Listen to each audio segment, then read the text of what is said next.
the historical context, and early understanding of the common cold. Welcome to our tranquil journey through time, where we explore the fascinating ways in which people in the Middle Ages treated the common cold. Close your eyes for a moment and let your mind drift back to an era where cobblestone streets bustled with townsfolk and the air filled with the distinct aromas of herbs and spices. We're about to unravel the tapestry of medieval medicine, nestled in a period where science and superstition often walked hand in hand. To fully immerse ourselves in the Middle Ages, we must first appreciate the historical context of this enigmatic era. Spanning approximately from the 5th to the late 15th century, this time was characterized by a unique blend of cultural development, societal structures, and, of course, intriguing medical practices. Imagine living in a world where the glow of candlelight was your evening companion, and where the hum of daily life revolved around the rhythm of nature's cycles. Medicine in the Middle Ages was largely influenced by ancient texts and the teachings of classical physicians, like Hippocrates and Galen. These foundational figures laid the groundwork for medical understanding, which was then interpreted through the lens of medieval thought. The human body, they believed, was governed by the balance of 4 humors: blood, phlegm, yellow bile, and black bile. Health was achieved by maintaining harmony among these humors, while illness was thought to arise from their imbalance. With this framework in mind, let's explore how the common cold was understood in this era. Unlike today, where the common cold is seen as a viral infection, medieval scholars and healers did not have the concept of viruses or germs.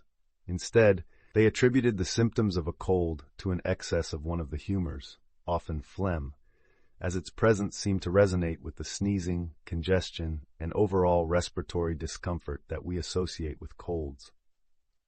In medieval society, knowledge about treating ailments was not confined to universities or the learned elite alone.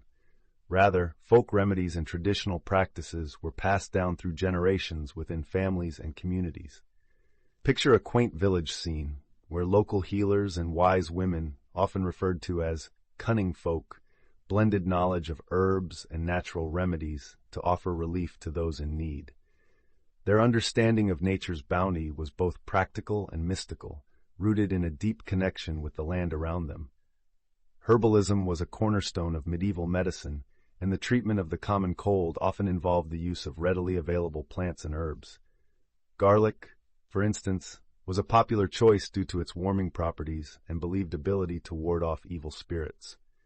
Inhaling the steam of boiling herbs like rosemary, thyme, and chamomile was thought to open the respiratory passages and soothe the senses. Imagine the gentle scent of these herbs enveloping you, offering comfort and relief as you breathe deeply. The medieval world was also rich in symbolism and ritual, which often intertwined with medical practices. For instance, certain charms and amulets were worn to protect against illness, believed to influence the balance of humors and safeguard the wearer from malevolent forces. Picture a delicate pendant inscribed with symbols, resting reassuringly against your chest, a silent guardian against the unseen threats to your health. While herbal remedies and charms played a significant role, medieval treatments were also heavily influenced by diet and lifestyle. A balanced diet, tailored to one's unique constitution, was considered vital for maintaining health. Foods were classified according to their humoral qualities, a practice stemming from ancient Greek medicine. Warming foods, such as seasoned broths and spiced wines, were recommended during cold spells, believed to counteract the chill and restore internal equilibrium. As we delve deeper into this era, it's essential to acknowledge the role of religion and spirituality in medieval life. The church wielded substantial influence, and faith was often interwoven with medical practices. Monasteries were not just centers of religious devotion, but also hubs of medical knowledge. Monks and nuns meticulously copied medical texts, preserving ancient wisdom while contributing their own observations on healing. Contemplative prayer, alongside practical remedies, formed a holistic approach to treating ailments, including the common cold. The rich tapestry of medieval life, with its complexities and contradictions, offers us a glimpse into a world where the boundaries between science, magic, and spirituality were fluid. In this era, Treating the common cold was as much about addressing physical symptoms as it was about nurturing the soul and spirit. It was a time when every remedy, whether a simple herbal infusion or a whispered incantation, carried with it a sense of hope and the belief that healing was possible through the interconnectedness of all things. As we continue our journey through the Middle Ages in the segments to come, we'll explore more specific remedies and delve into the intriguing practices that defined this period of history. But for now, let the soothing echoes of the past linger in your mind, a gentle reminder of the timeless quest for health and well-being. Medieval remedies and practices. Welcome back to our exploration of how people in the Middle Ages grappled with the common cold. If you've just joined us, in the first section, we delved into the historical context of the period and the prevailing medical theories. Now, as we transition into, we'll focus on the intriguing array of remedies and practices that were used to alleviate the symptoms of this persistent ailment. Imagine, if you will, the bustling medieval marketplace, where the air is thick with the aromas of spices and herbs. Merchants call out to passers-by, offering their wares with the promise of relief and wellness. These markets were treasure troves of ingredients that were believed to hold the power to soothe a runny nose or ease a persistent cough. Herbal remedies and their uses. In the absence of modern pharmaceuticals, medieval people turned to the natural world for solutions. Herbal remedies were a cornerstone of medieval healthcare. Herbs such as spearmint, sage, and thyme were prized for their medicinal properties and their ability to combat the symptoms of the common cold. Spearmint, for instance, was often steeped in hot water to create a soothing tea thought to relieve congestion and ease throat irritation. This aromatic herb, with its refreshing scent and flavor, was a favorite choice for those seeking comfort during a cold spell. Not only was it used in teas, but it was also sometimes added to broths and soups, enhancing both the flavor and the healing potential of these warm concoctions. Sage, known for its antibacterial and anti-inflammatory properties, was another popular remedy. It was often used in gargles and poultices, aimed at soothing sore throats and reducing swelling. People believed that by harnessing the potent qualities of sage, they could bolster their body's defenses against the cold. Thyme, with its robust, earthy fragrance, was believed to have antiviral properties. It was frequently used in infusions and inhalations, where the steam was thought to clear the sinuses and ease breathing. The very act of inhaling the warm, thyme-scented vapor could provide a moment of respite from the discomforts that accompanied the common cold. The role of spices in healing. Spices played an equally important role in medieval cold remedies. Cinnamon and ginger, for example, were valued not only for their warming qualities, but also for their reputed ability to stimulate the immune system. A cinnamon-infused drink was often prepared to ward off chills and invigorate the body, while ginger was consumed as a tea or a component of healing broths. Cinnamon, with its sweet and spicy aroma, was believed to increase circulation and provide warmth, both physically and metaphorically. In a time when the balance of bodily humors was paramount, restoring warmth and balance through such spices was considered crucial. Ginger, with its sharp, invigorating flavor, was seen as a remedy that could heat the body, core, aging perspiration, and by extension the expulsion of what were thought to be harmful substances. Drinking ginger tea was like embracing a comforting warmth that promised relief and rejuvenation. Aromatic treatments and steam inhalation. Aromatic treatments were another facet of medieval cold management. The inhalation of herbs and oils was not only a sensory experience, but also a therapeutic one. Rosemary, eucalyptus, and lavender were among the popular choices for steam inhalations, where the rising steam carried with it the essence of these plants, believed to clear the respiratory passages and calm the spirit. Imagine a medieval home where a pot of water simmers gently over a fire. The air fills with the soothing scent of rosemary, and as you lean over the pot, you feel the warm steam envelop your face. This simple, yet effective remedy was an integral part of the medieval approach to treating respiratory ailments. Lavender, with its calming and aromatic qualities, was often used to soothe the mind and promote rest, which was considered vital to recovery. The belief was that relaxation and sleep were key components of healing, allowing the body to recover and regain its strength. Dietary considerations and broths. Nutrition also played a key role in medieval cold remedies. Broths and soups, rich in nourishing ingredients, were staples in the diet of someone combating a cold. These warm meals provided comfort, hydration, and essential nutrients. Chicken broth, often enriched with garlic and leeks, was a popular choice. It was thought to be not only nourishing, but also supportive of the body's ability to fight off illness. The concept of food as medicine was deeply ingrained in medieval society. Garlic, with its sharp, pungent aroma, was praised for its antimicrobial properties, and leeks, with their mild, onion-like flavor, were believed to support respiratory health. When combined in a nourishing broth, these ingredients offered a sense of warmth and sustenance that was crucial during the recovery process. The influence of superstition and ritual. It's important to note that alongside these practical remedies, superstition and ritual also played a significant role in medieval medical practices. Amulets, charms, and prayers were often used in conjunction with herbal treatments, reflecting the complex interplay between belief and medicine during this era. Many believed that the common cold could be warded off or cured by wearing certain amulets or by reciting specific prayers. These practices, while not directly linked to physical healing, provided a sense of security and hope to those suffering from illness. In a world where the causes of disease were not fully understood, the reassurance offered by ritual and belief was invaluable. As we conclude this section, we've glimpsed the rich tapestry of remedies and practices that were part of the medieval response to the common cold.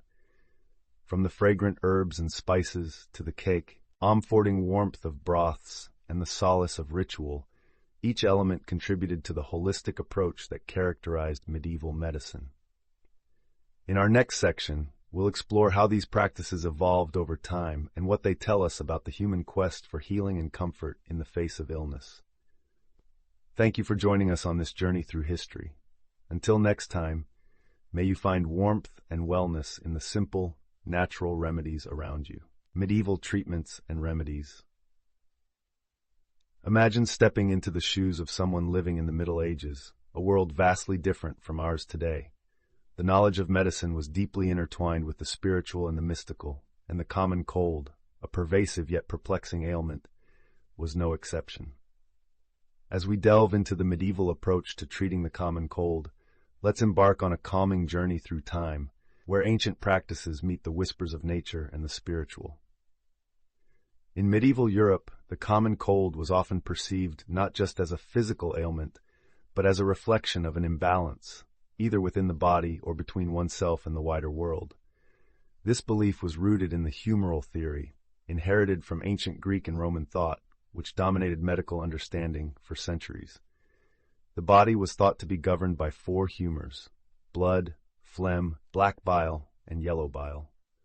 A cold, with its characteristic symptoms of runny nose and congestion, was typically attributed to an excess of phlegm. To restore balance, medieval physicians and healers turned to a variety of treatments, often blending the practical with the spiritual. Herbal remedies were at the forefront of these treatments. Herbs like horehound, hyssop, and horehound were widely used to alleviate symptoms. Horehound, with its bitter taste, was believed to clear phlegm and soothe coughs. Hyssop, often mentioned in ancient texts, was another popular choice, revered for its supposed ability to purify the body and spirit. Picture yourself gathering these herbs in a medieval apothecary or garden. The air is filled with the earthy medicinal scent of drying herbs. Carefully you bundle them together, preparing to brew a warm, soothing tea. As you sip, imagine how this simple act of herbal healing would have been both a relief and a ritual, each sip a step toward recovery. Beyond herbs, the medieval approach to treating a cold was often holistic, involving dietary recommendations and lifestyle changes. Hot, nourishing broths made from chicken or beef were consumed not just for sustenance but for their warming properties, believed to balance the cold, wet, phlegmatic temperament. Spices like ginger, pepper, and mustard were added for their warming effects, intended to stimulate the body's internal heat and improve circulation.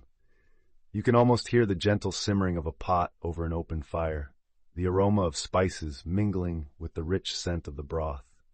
Each spoonful is a comforting embrace, a blend of warmth and tradition that transcends time. In a world where the metaphysical and the physical were closely linked, it's no surprise that spiritual and magical practices were also interwoven with medical treatments. Amulets and charms were sometimes used to ward off illness or to protect against further imbalance. These could range from simple knots of string to elaborate talismans inscribed with symbols and incantations. Imagine the soft, rhythmic chant of a healer or a monk as they bless a charm, the flicker of candlelight casting dancing shadows on stone walls.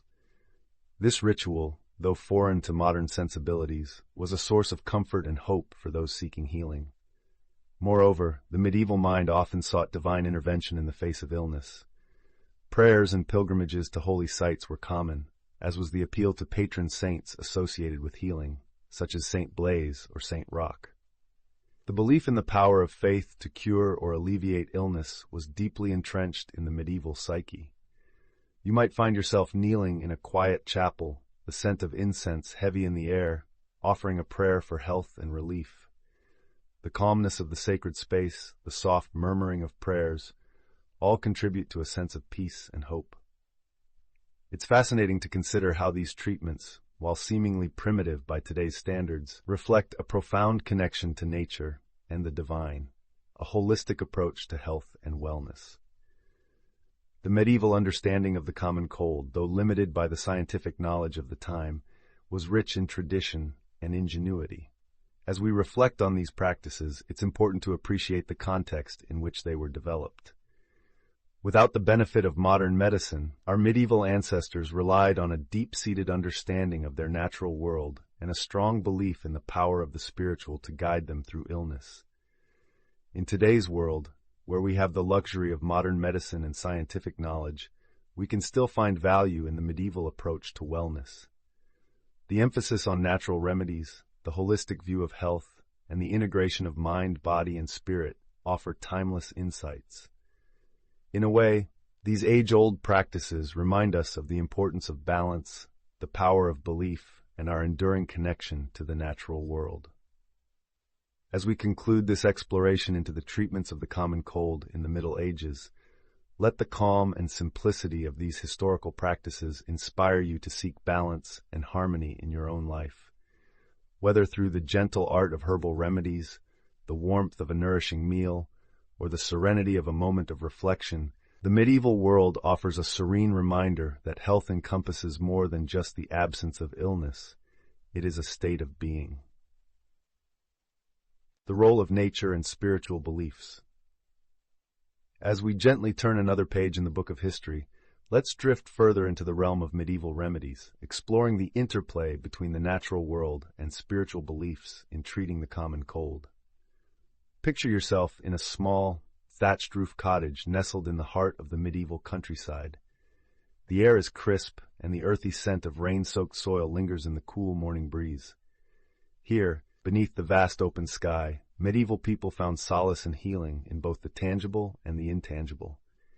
In this era, nature was a significant source of both inspiration and solution. The medieval world was rich with herbal knowledge passed down through generations, often steeped in a mixture of empirical observation and mystical understanding. Imagine a wise woman, her hands weathered by time, tending to her garden, a tapestry of colors and scents. She knows each plant by heart, their uses, their stories, their whispers in the wind. Herbal remedies were a cornerstone of cold treatment during these times. Medieval people harnessed the power of nature to concoct various potions and infusions. Elderflower, for instance, was a popular choice, revered for its supposed ability to induce sweating and alleviate fevers. Picture the process. Delicate clusters of creamy elderflowers gathered on a golden afternoon, steeped in boiling water, releasing their fragrant essence into a warm, soothing infusion. Another common herbal remedy was horehound, a bitter herb known for its expectorant properties. Envision the preparation of a sweetened syrup, crafted by simmering the leaves in honey, believed to ease coughs and congestion. Such remedies were often brewed by the fireplace, the flickering flames casting dancing shadows on the stone walls, as family members gathered round, seeking comfort and warmth. While herbs played a vital role, the spiritual beliefs of the time were equally influential in shaping how people approached illness. The line between the earthly and the divine was often blurred, and many believed that health and sickness were inextricably linked to spiritual well-being. In the medieval mindset, a cold was not merely a physical ailment, but also a test of one's spiritual resilience. Religious and magical rituals were frequently employed to complement herbal treatments. Imagine a small village church, the air thick with incense, where candles flicker softly. Here, prayers are offered for healing, invoking the mercy of saints like Saint Blaise, the patron of throat illnesses. It was not uncommon for relics of saints to be used in healing rituals, with the hope that their divine power would aid recovery. In addition to religious practices, various charms and amulets were used to ward off illness. Picture a simple leather pouch worn close to the body, containing a collection of items, a few smooth stones, a pinch of salt, or perhaps a sprig of rosemary. These talismans were believed to possess protective qualities, a tangible connection to the spiritual realm. Medieval people also placed great emphasis on the balance of elements within the body, a concept derived from ancient humoral theory. The idea was that health depended on the equilibrium of four bodily fluids: blood, phlegm, black bile, and yellow bile. Disease, including the common cold, was thought to result from an imbalance. Treatments, therefore, often aimed at restoring harmony, sometimes through dietary changes or bloodletting, a practice that might seem unsettling to modern sensibilities. Imagine the scene: a patient seated by the window, sunlight filtering through the glass, as a practitioner carefully performs bloodletting to release the bad humors. Despite its seeming harshness, such practices were rooted in a deep-seated belief in their efficacy. As we weave through these rich tapestries of past practices, it's essential to reflect on the holistic nature of medieval medicine. It was a world where the natural and supernatural coexisted, where healing was as much about the mind and spirit as it was about the body. In this delicate balance, there was a profound recognition of the interconnectedness of all things, a perspective that, in many ways, still resonates with us today. So as you sit in the quiet comfort of your own space, let your mind wander back to those medieval days, to the gardens and the churches, to the remedies brewed with care, and the prayers whispered with hope. In the gentle embrace of history, we find not just knowledge, but a deeper understanding of the timeless human quest for well-being. And with that, we've reached the end of our exploration of how people treated the common cold in the Middle Ages. It's a journey through time where nature, spirituality, and the human spirit all played their part in the healing process. Thank you for joining me on this tranquil voyage through history. Until next time, may your days be filled with warmth and peace. Herbal remedies and folk practices. Welcome back, dear viewer, to this serene journey into the healing world of the Middle Ages. As we delve deeper into the life of a medieval person battling the common cold, let's turn our attention to the soothing power of herbal remedies and folk practices.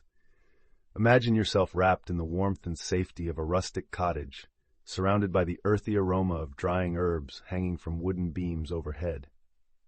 The sound of a gentle breeze rustles through the leaves just outside your window as we explore the botanical bounty that was the cornerstone of medieval cold treatments. In the Middle Ages, the knowledge of herbs and their medicinal properties was passed down through generations, a cherished tradition often preserved by the wise women of the village. These women, who served as the community's healers, held a treasury of wisdom that they shared generously with those in need.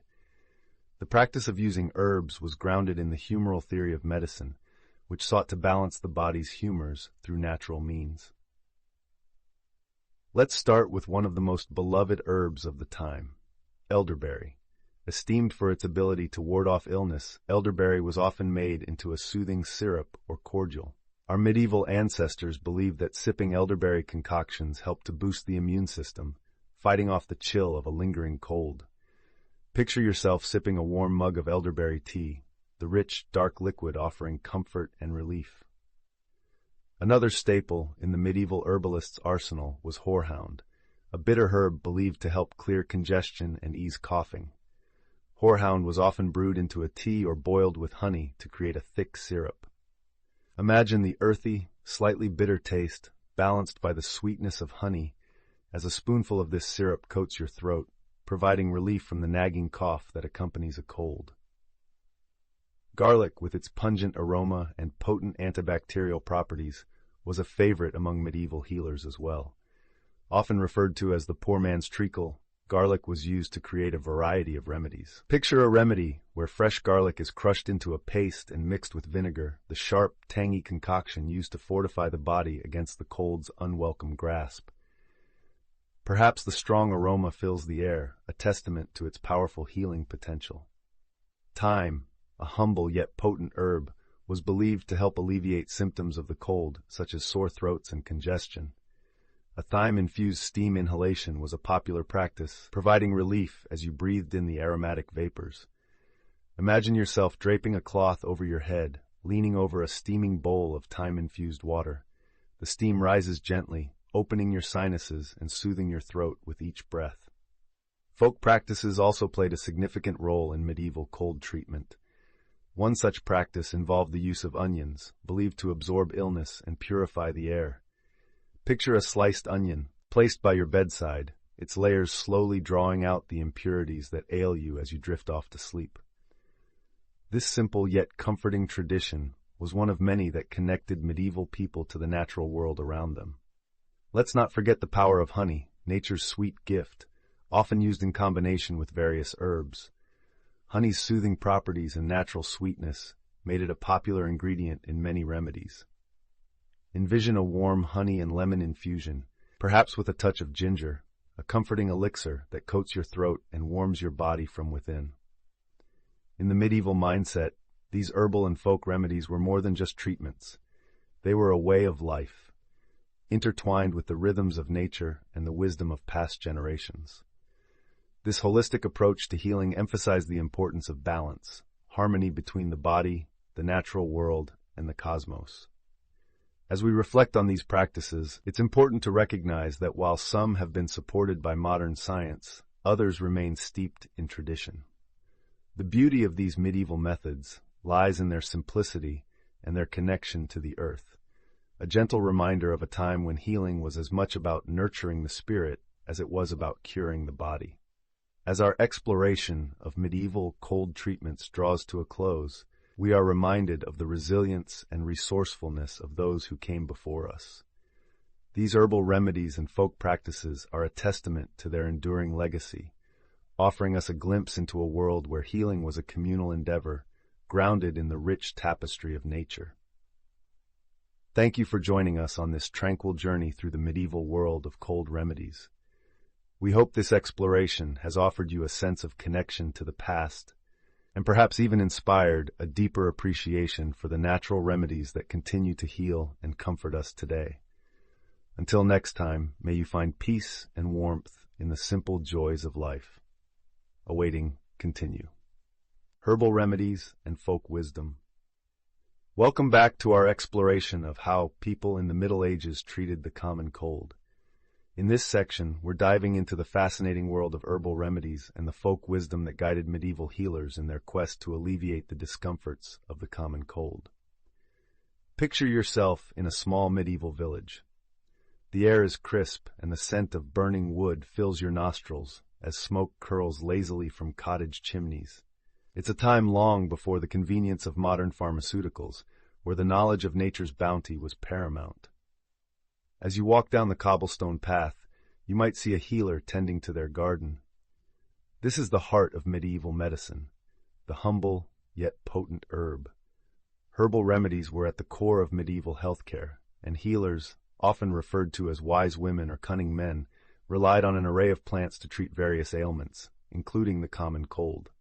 These practitioners were the keepers of ancient knowledge, often passed down through generations, and their gardens were a veritable apothecary of natural wonders. One of the most revered herbs for treating cold symptoms was hyssop. With its delicate purple flowers, hyssop was believed to have cleansing properties. It was often brewed into a tea or used to make a soothing syrup. The medieval healer might have advised you to take a warm cup of hyssop infusion to ease a sore throat, allowing the aromatic steam to gently clear your nasal passages. Another popular plant was sage, known not only for its culinary uses but also for its medicinal virtues. Sage was thought to possess antimicrobial properties, making it a staple in the treatment of respiratory infections. Imagine sipping a warm sage tea, the earthy aroma enveloping you as it calms your cough and soothes your soul. The use of garlic was also widespread, celebrated for its purported ability to ward off evil spirits and illnesses alike. A healer might have crushed cloves of garlic, mixing them with honey to create a healing concoction. As you take a spoonful of this pungent mixture, you can almost feel its warmth spreading through your chest, its potency driving away the chill of your ailment. In the medieval mindset, balance within the body was crucial, and many herbal remedies were designed with this principle in mind. One such herb was feverfew, employed to reduce fevers and inflammation. Its bitter leaves might have been chewed or brewed into a tea, offering relief from the heat of a fevered brow. Elderflower was yet another cherished remedy, its gentle, floral notes providing comfort to those suffering from colds. Healers often crafted a cordial from the blossoms, creating a sweet drink that was both delicious and medicinal. As you sip this fragrant elixir, it's easy to imagine the soothing embrace it offered to weary souls in times long past. Beyond herbs, medieval society also leaned into a rich tapestry of folk wisdom and rituals. Some of these practices may seem curious today, but they were deeply rooted in the medieval worldview. For instance, it was not uncommon for healers to recommend tying a piece of red wool around the throat, believing it could draw out sickness.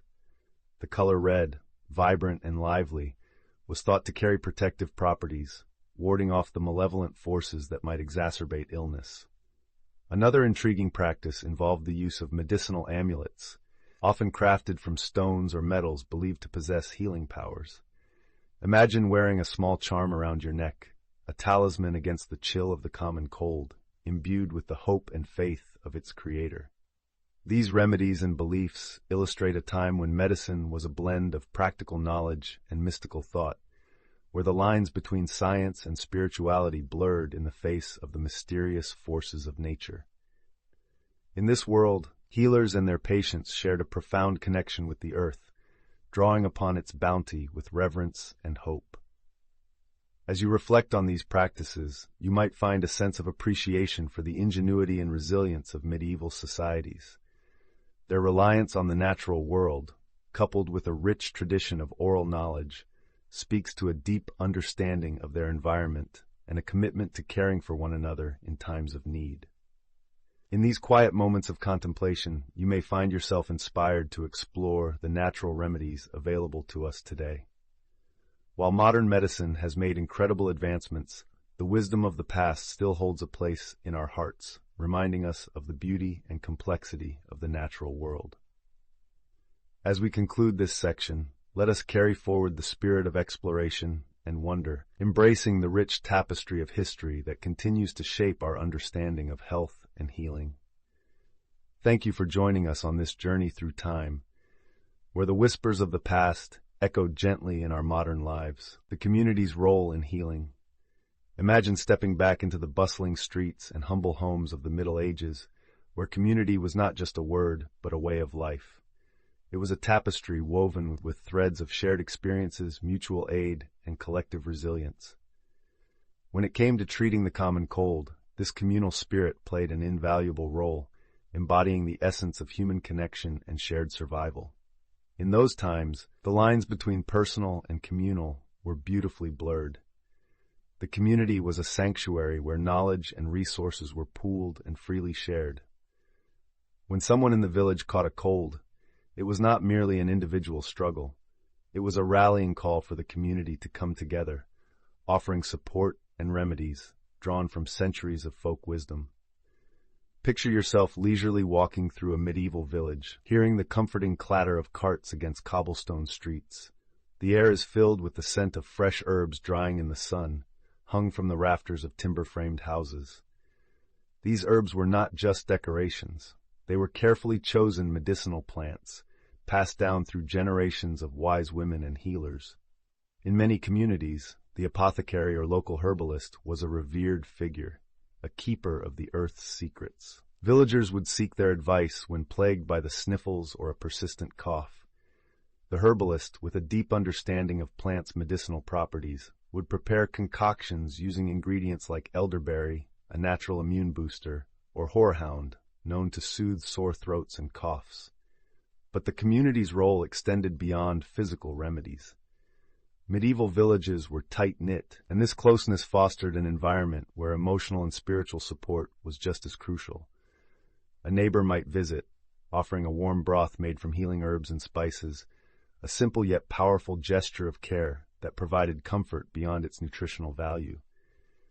In sharing these meals, villagers were not only passing on potential cures, but also strengthening the bonds of friendship and solidarity. Moreover, the church, central to medieval life, often played a significant role in caring for the sick. Monasteries, with their gardens brimming with medicinal plants, acted as centers for healing and learning. Monks and nuns, dedicated to the care of others, would tend to the sick, their knowledge of herbal remedies complemented by the power of prayer. Spiritual healing was as essential as physical treatment, providing solace to those suffering from the common cold, enveloping them in a blanket of faith and hope. The communal aspect of caring for the sick also extended to customs and rituals. It was believed that certain practices could ward off illness, strengthening the community against the invisible forces of disease. These might include communal feasts held to appease gods and spirits, or seasonal celebrations where offerings were made to ensure health and prosperity. Storytelling, too, was a powerful communal tool. As you sit by the flickering light of a hearth, imagine the elders recounting tales of past winters, of healers who cured a village or heroic figures who braved illness to protect their kin. These stories, rich with moral lessons and practical advice, were a way to pass on essential knowledge in an engaging, memorable way. They reinforced communal identity, offering both warning and encouragement, a reminder that this, too, shall pass. In some regions, superstition played a role in community practices surrounding illness. Talismans and charms were used to protect against the evil spirits believed to cause colds. The community would come together to create and bless these objects, imbuing them with a collective faith in their power. This shared belief, whether grounded in reality or myth, was a psychological balm, instilling a sense of control and protection. Through all these practices, the medieval community acted like a living organism, with each member supporting the others. This network of care and knowledge ensured that no one faced illness alone. The community's involvement in healing reflected a broader understanding of health as a communal resource, highlighting the importance of cooperation and support in times of need. As we reflect on these practices, it's clear that in the Middle Ages, treating the common cold was not just about individual healing. It was a communal journey. It was a testament to the power of human connection, showing that even in the face of adversity, the bonds we share can light the way to recovery. Today, we can learn much from these medieval communities. The importance of supporting one another, sharing knowledge, and nurturing the bonds that tie us can be a timeless lesson. Even in our modern world, these principles hold true, reminding us that our connections can be as healing as any medicine. The resilience of folk traditions and modern influence. As you settle into your favorite cozy spot, take a deep breath and prepare to be transported to a time where the boundaries between magic and medicine blurred, and where the resilience of humanity shone through even the harshest of seasons. In this segment, we delve into the enduring legacy of medieval cold remedies and how these age-old practices have subtly influenced modern approaches to wellness. Imagine, for a moment, standing in a medieval marketplace.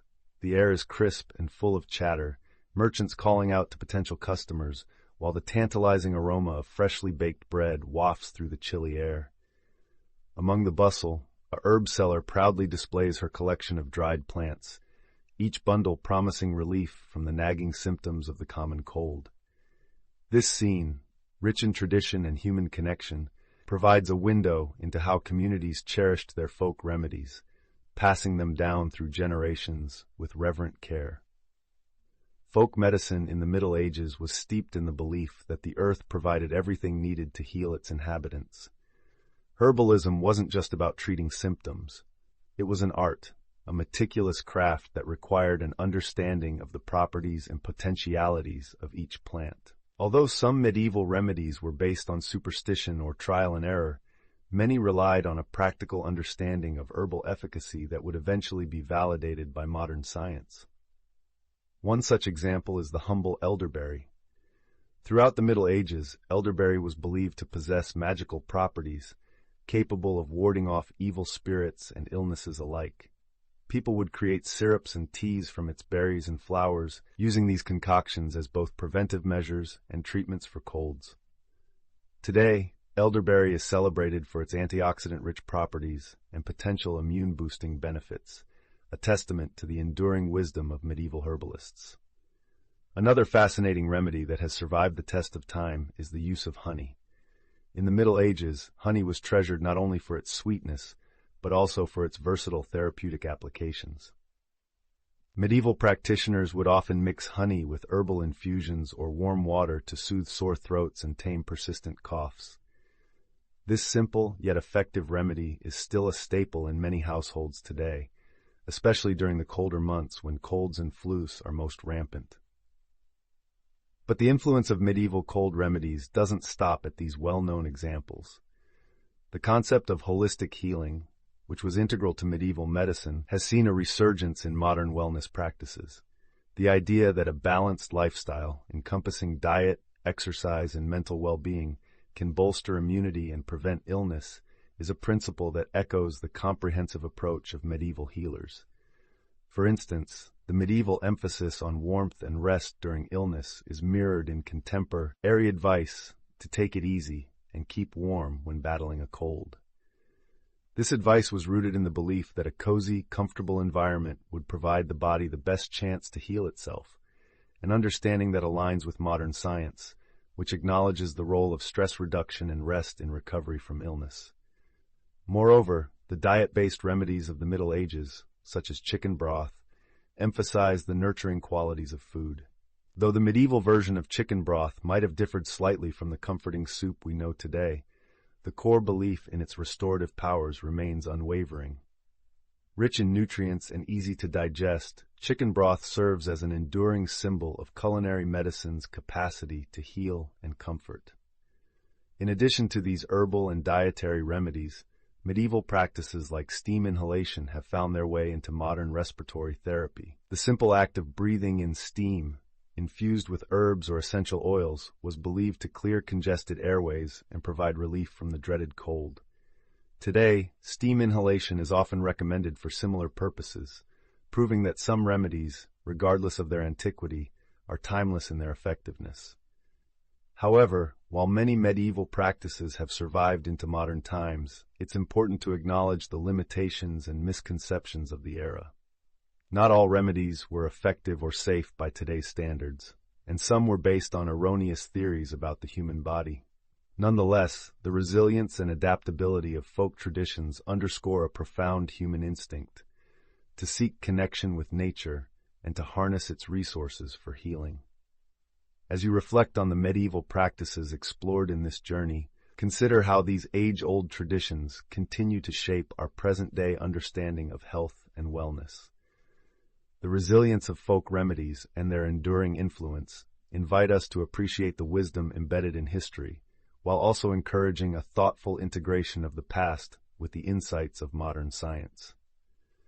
So next time you find yourself sipping elderberry tea or indulging in a warm bowl of chicken broth, remember the medieval roots that have contributed to these comforting rituals. They serve as a reminder that, even in an age of rapid technological advancement, the simple, time-honored traditions of our ancestors still hold a cherished place in our lives. Thank you for joining us on this exploration of how people treated the common cold in the Middle Ages. We hope you found this journey both enlightening and soothing, perhaps even inspiring you to incorporate a touch of medieval warmth into your own self-care practices. Awaiting continue. The cultural and spiritual dimensions of cold remedies. As you continue to immerse yourself in the captivating world of the Middle Ages, you'll find that the treatment of the common cold was not only a matter of health or medicine, but deeply intertwined with the cultural and spiritual fabric of the time. Picture yourself wandering through a bustling market square of the 14th century, surrounded by the vibrant colors of merchants' stalls, the sweet aromas of herbs, and the chattering of townsfolk. Here, every remedy has a story, a belief, and a ritual attached to it, offering insights into how people of the era perceived the human body and its ailments. In this section, you'll discover how folklore, religious practices, and the symbolic meanings of plants and rituals complemented the physical treatment of colds. These elements painted a broader picture of healing that was as much about the spirit and the community as it was about the body. Folklore and tradition. Imagine yourself by the fireside in a medieval cottage, listening to the stories passed down through generations. Folklore played a significant role in the lives of medieval people, influencing their understanding of health and illness. The common cold, seen as a disruption of the body's natural balance, was often attributed to malevolent spirits or the displeasure of deities. Thus, treatments frequently involved rituals and charms intended to ward off these invisible threats. You might be intrigued by tales of the evil eye, a malevolent glare believed to cause illness. Protective amulets or recitations of specific chants were common remedies. These practices highlight a world where the boundaries between health, superstition, and spirituality were seamlessly blended. The role of religion in treatment. As you stroll through an ancient cathedral, imagine the echoes of prayers and the soft glow of candlelight. Religion, particularly Christianity, was a cornerstone of medieval life and deeply influenced medical practices. The Church offered spiritual solace and a sense of hope, vital components in the battle against illness. Monasteries, as centers of learning and healing, played a crucial role. Monks and nuns, often well-versed in the medical texts of the time, provided care for the sick. Herbal gardens within these religious sanctuaries were cultivated with medicinal plants, including those believed to alleviate cold symptoms. The act of tending to these gardens was seen not only as a practical task, but also as a spiritual one, linking the physical act of healing with divine intervention. The use of holy water and the invocation of saints were common practices in the treatment of colds. Saint Blaise, the patron saint of throat ailments, was frequently called upon for intercession. Envision the faithful kneeling in prayer, seeking the saint's blessings to relieve their congestion and soothe their coughs. Symbolism and the healing power of nature. In the here, tea of a medieval apothecary, let your senses be enveloped by the earthy scent of dried herbs hanging from the rafters. Each plant had a symbolic meaning and was believed to possess properties beyond its physical attributes. Medieval healers often turned to the doctrine of signatures, a principle suggesting that the appearance of a plant indicated its healing properties. For instance, the blue petals of borage, thought to resemble the sky, were used to lift the spirits and reduce fevers. The hairy stems of horehound, resembling the throat's lining, were favored for treating coughs. These symbolic associations added layers of meaning to the act of healing, transforming it into a ritual that connected the patient with the natural world. In addition to herbs, the elements of earth, air, fire, and water were believed to hold healing properties. The change of seasons, phases of the moon, and positions of the stars were also considered influential. Remedies were often timed with these cosmic events, aligning human health with the rhythms of the universe. Community and the sharing of remedies. The medieval approach to treating the common cold also emphasized community. Imagine yourself in a village square, surrounded by people sharing stories, remedies, and advice. The treatment of illness was not an isolated endeavor, but a communal effort. Knowledge of healing practices was shared orally, passed down from one generation to the next, and among neighbors and friends. This communal sharing extended to the preparation of remedies. Women, often the primary caregivers, played a vital role in maintaining the health of their families and communities. They cultivated, harvested, and prepared herbal concoctions, guided by a blend of personal experience, tradition, and lore. The kitchen became a place of alchemy, where simple ingredients were transformed into potent treatments. Visualize the warmth of a hearth as remedies were brewed, each pot not just a vessel of healing, but a symbol of care and connection. These gatherings fostered a sense of unity and mutual reliance, reinforcing social bonds that were as crucial to healing as any potion or poultice. Conclusion. a holistic view of medieval medicine. As you reflect on the rich tapestry of medieval cold treatments, you begin to appreciate the complexity and depth of their approach. It was a time when the boundaries between the physical, spiritual, and communal were less distinct, allowing for a more holistic view of health. The medieval world reminds us that healing is not just about addressing symptoms, but nurturing the body, spirit, and community. The stories of folklore, the rituals of religion, the symbolism of nature, and the bonds of community all contributed to a unique understanding of the common cold. This perspective, while rooted in a different era, offers timeless wisdom about the interconnectedness of life and the multifaceted nature of healing. As you conclude this journey through may you carry with you a renewed appreciation for the rich tapestry of human health practices and a deeper understanding of how our ancestors navigated the challenges of illness with creativity, faith, and unity. Medieval remedies and their legacy. As you continue your journey through the winding paths of history, imagine walking through a medieval apothecary's shop. The air is thick with the aroma of dried herbs and the earthy scent of roots, each meticulously stored in earthenware jars. The shelves are lined with rows of dried plants, their labels meticulously penned in a script that speaks of both mystery and promise. This is where remedies for the common cold took shape, crafted from the natural world, a testament to human ingenuity in the face of illness. In the Middle Ages, when the cold and its symptoms swept across communities, the remedies employed were as diverse as the regions themselves. People turned to the natural world, drawing upon its resources, guided by the knowledge handed down through generations. Let's delve into these fascinating treatments, imagining ourselves as an observer in this medieval apothecary, exploring how these remedies reflect both the creativity and the limitations of the time. One of the most prominent remedies was herbal medicine. Herbs like horehound, a plant with silvery leaves and white flowers, were believed to help ease coughs and congestion. Horehound, which is still used today in some cough drops, was considered a staple in medieval healing practices. The plant's bitter taste might not have been pleasant, but its supposed efficacy in clearing phlegm made it a popular choice. Elderberry, with its clusters of dark berries, was another favorite. Medieval healers utilized these berries in syrups and tinctures, believing they could bolster the immune system and hasten recovery from colds. Today, elderberry is celebrated for its potential antiviral properties, a testament to the enduring wisdom of our ancestors. Garlic, too, was a common remedy. Its pungent aroma might have served as a deterrent to some, but its reputation as a powerful antimicrobial agent made it a valued component in the medieval medicine chest. Garlic was often crushed and mixed with honey, creating a concoction thought to help expel mucus and clear the airways. In addition to herbal remedies, diet played a significant role in medieval cold treatments. The philosophy of like cures like often guided dietary choices. For instance, warm, comforting broths made from chicken or beef were believed to help soothe the body and restore warmth, especially when combined with medicinal herbs.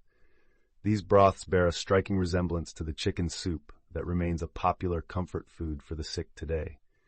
Spices, too, found their place in the medieval approach to colds. Ginger, cinnamon, and cloves were not merely culinary delights, but also medicinal powerhouses. These spices were thought to warm the body and stimulate circulation, offering relief from the chills and discomfort associated with colds. A hot drink infused with these spices could lift the spirits, almost like a medieval version of mulled wine without the alcohol. Medieval people, also relied on poultices and salves, applying them directly to the skin to draw out impurities or relieve congestion. Mustard plasters, made by mixing ground mustard seeds with flour and water, were used to create a warming effect on the chest, believed to help open the airways and reduce congestion. While these remedies reflect a deep connection to the natural world, they also reveal the limitations of medieval medical understanding. The lack of knowledge about viruses and bacteria meant that treatments were largely symptomatic, focusing on alleviating discomfort rather than addressing the underlying cause. Yet, despite these limitations, many of these remedies have endured, finding a place in modern herbal medicine. It's interesting to consider how these medieval practices have influenced contemporary approaches to treating the common cold. The use of herbal teas, steam inhalation, and even some dietary recommendations have roots in these age-old traditions. This continuity speaks volumes about the enduring human quest to find comfort and healing in nature's bounty. As you reflect on these medieval remedies, imagine the conversations that might have taken place within the walls of those apothecaries. Picture the healer, explaining the properties of each herb or plant, offering reassurance to a weary traveler seeking relief from a persistent cough. This was a time when healing was as much about the human touch and the exchange of wisdom as it was about the remedies themselves. In closing, the exploration of how people treated the common cold in the Middle Ages is more than a historical inquiry. It's a window into the enduring human desire to understand and conquer illness. It's a testament to the resilience and creativity of our ancestors, who, despite limited knowledge and resources, sought solace and healing in the natural world. As you take a moment to savor this historical journey, perhaps with a cup of herbal tea in hand, consider how these ancient practices have shaped our present, offering insights and inspiration in our ongoing quest for wellness. In this way, the past continues to whisper its secrets, guiding us with timeless wisdom as we navigate the ever-evolving landscape of health and healing. The role of superstition and mystical beliefs. As you settle into your comfortable seat, perhaps with a warm cup of herbal tea beside you and the gentle glow of candlelight softly illuminating your room, let us journey further into the intriguing and at times mystifying world of medieval healthcare practices. Specifically, we'll explore the role of superstition and mystical beliefs in treating the common cold during the Middle Ages, a time when the line between science and magic was often blurred, and healing was as much about the soul as it was about the body. Imagine yourself as a humble villager in the medieval period, enveloped in a world where the natural and supernatural coexist in a delicate balance. It's a world where the hum of nature is imbued with unseen forces, and each rustle of the leaves or crack of thunder might be interpreted as a sign of greater powers at play. In this world, the common cold is not just a mundane affliction, but a disruption that invites a variety of spirit-infused remedies. Superstitions were a cornerstone of medieval life, influencing how illnesses were understood and treated. The common cold, with its mysterious onset and varied symptoms, was often attributed to spiritual or mystical causes. People of the Middle Ages believed that illness could be a manifestation of divine displeasure, an imbalance of humors, or even the result of malevolent forces. As such, treatments aimed to not only address physical symptoms, but also to realign one's spiritual well-being. Picture yourself standing in a small, dimly lit herbalist shop, the air thick with the scent of dried herbs hanging from the ceiling. Here, superstitious remedies were as common as herbal concoctions. One popular belief was that carrying certain amulets or charms could ward off illness. A dried frog, for instance, might be worn around the neck as a talisman to protect against colds. The frog, symbolic of transformation and renewal, was thought to absorb the ailment and safeguard the wearer. Similarly, the use of incantations and chants was a widespread practice. These verbal charms were often passed down through generations, whispered in hushed voices, with the belief that they could invoke protective spirits or appease those that might be causing harm. You might have heard your own grandmother reciting a rhythmic chant, her voice rising and falling like a soothing melody in the twilight, as she sought to banish the sickness from your body. In addition to amulets and incantations, the alignment of celestial bodies played a significant role in medieval medical practices. Astrological beliefs suggested that the positions of the stars and planets could influence a person's health. Physicians of the time, who were often as skilled in astrology as they were in medicine, would consult astrological charts to determine the most auspicious times for treatment. Imagine looking up at the night sky, its vast expanse dotted with stars, each one a potential influence on your well-being as you placed your trust in the alignment of the cosmos to alleviate your cold. Moreover, the concept of sympathetic magic, a belief that like affects like, was a guiding principle in many medieval remedies. This idea is rooted in the notion that objects resembling the afflicted area can influence it positively. For a common cold, this might mean using objects or remedies that embody warmth and dryness to combat the perceived cold and wet nature of the illness. Envision yourself wrapping up in a thick woolen blanket, its warmth reminiscent of the sun's comforting embrace, as part of a ritual to drive the chill from your bones. Interestingly, medieval beliefs also extended to the realm of dreams and visions. It was thought that dreams could provide insight into the nature of one's ailment and the path to recovery. A dream featuring clear, flowing water might be interpreted as a sign of purification and healing, encouraging one to partake in rituals involving water to restore health. You might have drifted to sleep under the watchful eye of a dream catcher, hopeful for a vision that would guide you through the haze of illness. While these practices might seem steeped in superstition by today's standards, they highlight the deeply intertwined nature of belief, medicine, and the everyday lives of people in the Middle Ages. For those living in a world with limited scientific understanding, these mystical traditions offered comfort, a sense of control, and a connection to the unseen forces of the universe. As you reflect on these practices, it becomes clear that medieval treatments for the common cold were as much about nurturing the spirit and connecting with the natural world as they were about addressing physical symptoms. Despite the passage of time, we find echoes of these practices today, as we still seek solace in the warmth of a comforting tea, the gentle embrace of a loved one's healing touch, or the quiet reflection under a starlit sky. It's a reminder that while our understanding of medicine has evolved, the human desire to find meaning and comfort in the face of illness remains a constant thread through the ages. And so, as you rest in the tranquility of your own space, let these stories of yore wash over you like a gentle, calming tide, reminding you of the resilience and creativity of those who walked before us, seeking health and harmony in a world both familiar and foreign. Herbal remedies and ancient wisdom. Welcome to this serene exploration of medieval life, where we continue our journey through the intriguing landscape of how people in the Middle Ages dealt with the common cold. Our focus today is on the fascinating world of herbal remedies and ancient wisdom, an essential part of medieval healthcare. Imagine yourself in a quaint medieval village, surrounded by the comforting embrace of nature. Herbs line the perimeter of your small but bustling community, cared for by deft hands that have inherited the knowledge of countless generations. This was a time when the natural world played an integral role in addressing ailments, including the ubiquitous nuisance of the common cold. In the Middle Ages, herbal remedies were a primary resource in the fight against this illness. Each herb was believed to hold unique properties that could alleviate symptoms and bolster the body's natural defenses. The village healer, often a revered figure within the community, would draw upon a deep well of plant-based knowledge to concoct treatments tailored to each individual's needs. Consider, for instance, the use of elderberry, a plant that has been cherished for its medicinal properties since ancient times. Known for its immune-boosting qualities, elderberry was often transformed into syrups or teas, offering a sweet, comforting relief to those suffering from cold symptoms.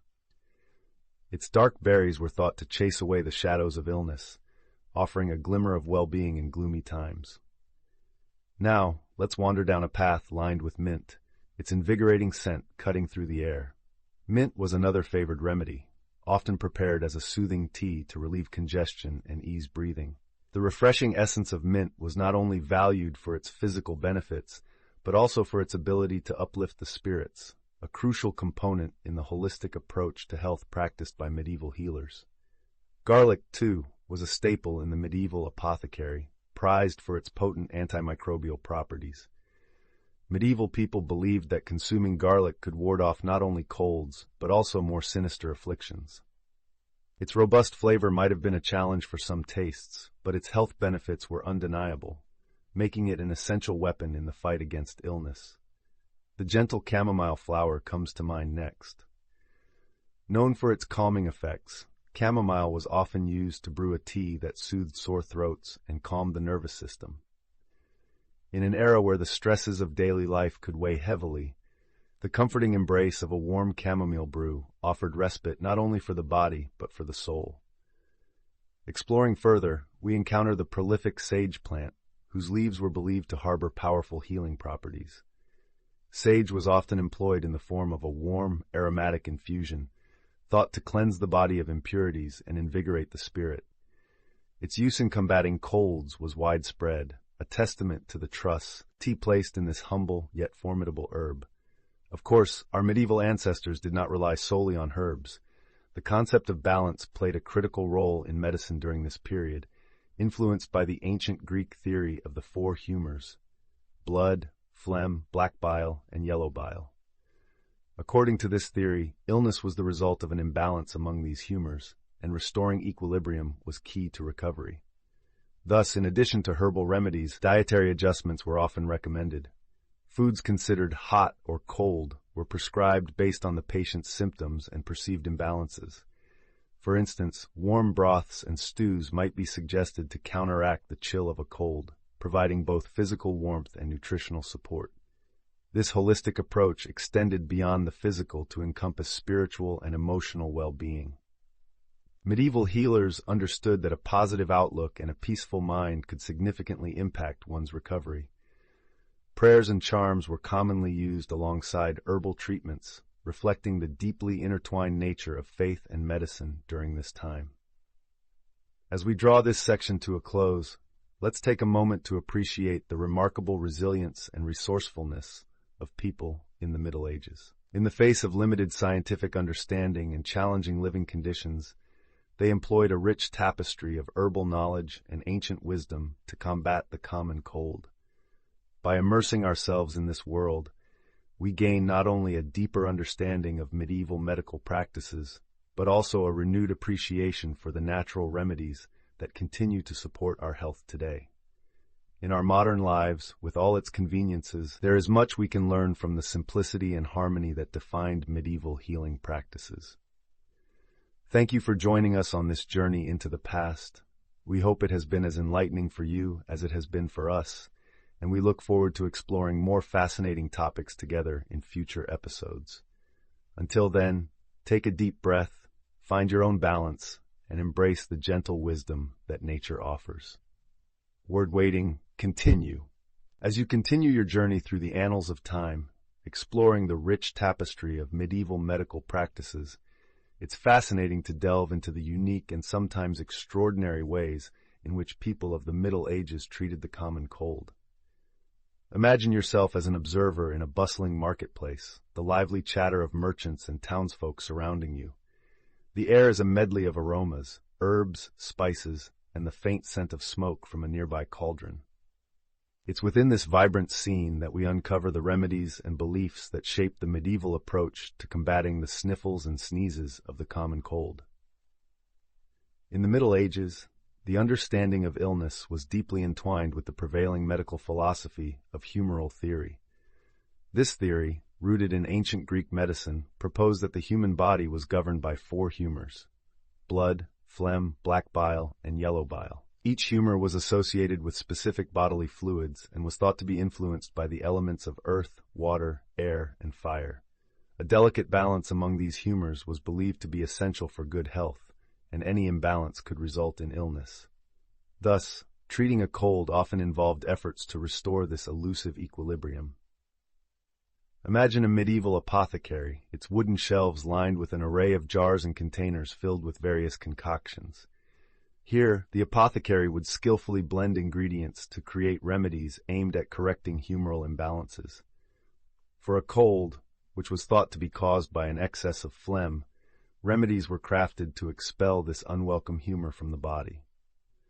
One such remedy might include horehound, a bitter herb believed to possess expectorant properties, helping to clear the lungs and relieve congestion.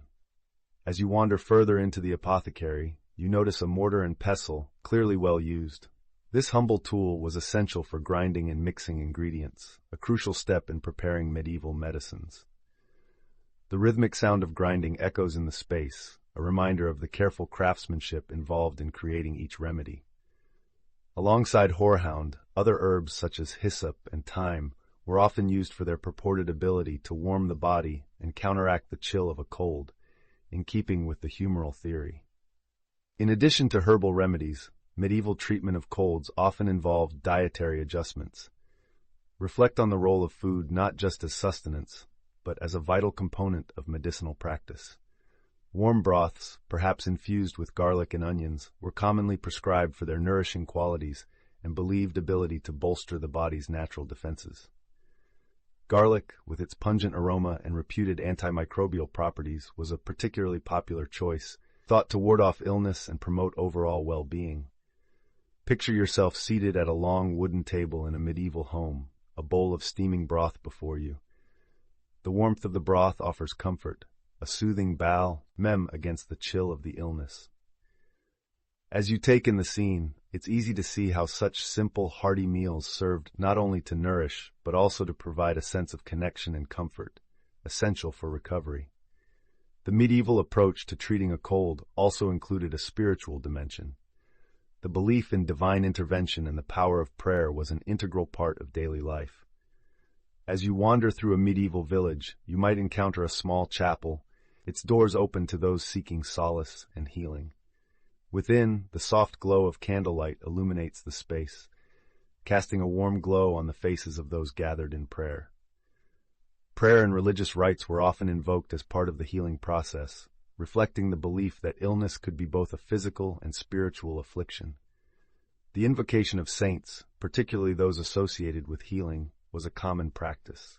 Saint Blaise, known as the patron saint of throat ailments, might be called upon in hopes of alleviating the symptoms of a cold. Imagine the quiet whispers of prayer mingling with the scent of incense, creating an atmosphere of reverence and hope. Moreover, the medieval period was rich with folklore and traditional beliefs. These cultural narratives often influenced medical practices, adding another layer to the approach to treating colds. Picture a storyteller regaling an audience with tales of magical cures and mystical creatures, their words weaving a tapestry of wonder. In this world, talismans and amulets might be worn as protective charms, believed to ward off illness and bring good health. As we continue to explore these fascinating practices, it's important to recognize the resilience and ingenuity of medieval people. Despite the limitations of their medical knowledge, they employed a holistic approach, drawing on the resources available to them. Their methods, a blend of practical remedies, dietary considerations, spiritual beliefs, and cultural traditions, reflect a deep-seated understanding of the interconnectedness of body, mind, and spirit. In our modern world, where science and technology have drastically changed our understanding and treatment of illnesses, it's both humbling and enlightening to look back at the past. The medieval treatment of the common cold offers a glimpse into a time when healing was as much an art as it was a science, shaped by the beliefs and practices of the era. As you sit back and reflect on this journey through medieval medical history, consider the ways in which these ancient practices have influenced our own approaches to health and healing. Perhaps there's something to be learned from the past, a reminder of the importance of balance, nourishment, and a little bit of faith in the face of illness.